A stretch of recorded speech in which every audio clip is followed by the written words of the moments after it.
سامعین کرام السلام علیکم ورحمۃ اللہ وبرکاتہ۔ بسم اللہ الرحمن الرحیم۔ معرفِ قرآن کے عنوان سے آج کا ہمارا موضوع ہے عصمت رسول خدا صلی اللہ علیہ وآلہ وسلم۔ رسول خدا صلی اللہ علیہ وآلہ وسلم کی عصمت کے بارے میں بہت سی ایسی آیتیں ہیں جو مستقیماً دلالت کرتی ہیں، ڈائریکٹ دلالت کرتی ہیں کہ رسول خدا صلی اللہ علیہ وسلم معصوم تھے، اور یہ عصمت کا موضوع رسول خدا صلی اللہ علیہ وسلم کے سلسلے سے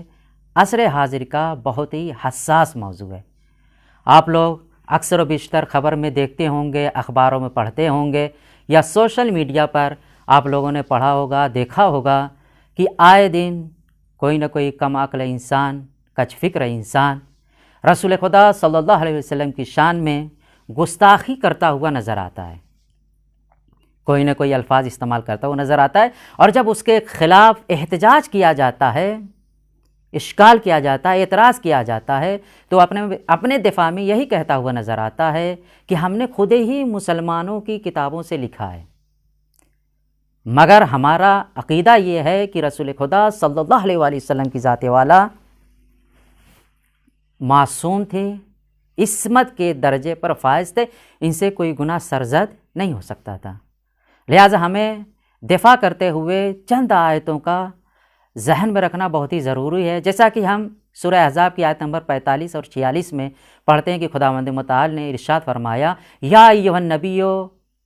انا ارسلناک، اے نبی ہم نے آپ کو بھیجا شاہدا و مبشرا و نذیرا، گواہی دینے والا، خوشخبری دینے والا، انذار کرنے والا آپ کو بنا کے بھیجا ہے، وداعیا الی اللہ باذنہ، اور لوگوں کو اللہ کی اجازت سے اللہ کی طرف بلانے والا بنا کر بھیجا ہے، وسراجا منیرا، اور روشن چراغ بنا کر بھیجا ہے۔ اسی طریقے سے ہم سورہ نجم کی آیت نمبر 2 اور 3 میں پڑھتے ہیں کہ خداوند متعال نے فرمایا، ما ضل صاحبکم وما غوی وما ینطق عن الہوی ان ہو الا وحی یوحی، کہ تمہارا صاحب یعنی رسول خدا صلی اللہ علیہ وسلم نہ اپنے راستے سے ہٹے تھے، نہ بھٹکے تھے، نہ گمراہ ہوئے تھے، اور رسول تو گفتگو ہی نہیں کرتا، نطق ہی نہیں کرتے ہیں، مگر یہ کہ وحی خدا نازل ہو جائے، یعنی جب بھی گفتگو کرتے ہیں وحی خدا کے ذریعے سے گفتگو کرتے ہیں۔ اور اسی طریقے سے سورہ حشر کی آیت نمبر 7 میں ہم پڑھتے ہیں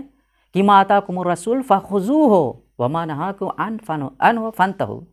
کہ رسول جو آپ کو دیں اس کو لے لو، اور جس سے منع کر دیں اس سے باز آ جاؤ، اس فعل کو انجام نہ دو۔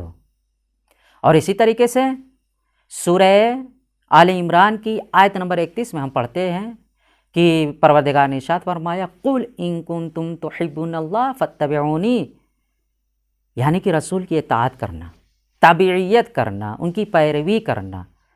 یا دوسری آیت میں یہ ارشاد ہوا، لقد کان لکم فی رسول اللہ اسوۃ حسنہ۔ یا سورہ ضحیٰ کی آیت نمبر 2 میں یہ ارشاد فرمایا خداوند متعال نے، ما ودعک ربک وما قلی، کہ پروردگار نے تم کو کبھی تنہا نہیں چھوڑا اور نہیں تم پر غضبناک ہوا۔ ہم اس کائنات فانی کے کسی بھی گوشے کنار میں زندگی گزر بسر کر رہے ہوں، اور اگر کوئی شخص چاہے وہ اہل سنت سے ہو یا کسی اور فرقے سے ہو، اگر رسول خدا صلی اللہ علیہ وسلم کی عصمت پر اشکال کر رہا ہو، رسول کو معصوم نہ مانتا ہو، اور جیسے ہی اشکال کرے، تو ہمیں ان تمام آیتوں کو مد نظر رکھتے ہوئے، اس کی تحلیل اور تفسیر کرتے ہوئے رسول خدا صلی اللہ علیہ وسلم کے معصوم ہونے کا اثبات دینا چاہیے۔ آخر میں دعا گو ہیں کہ خداوند متعال ہمیں مدافعین رسول خدا و اہل بیت علیہ السلام میں قرار دے۔ وآخر دعوانا الحمدللہ رب العالمین۔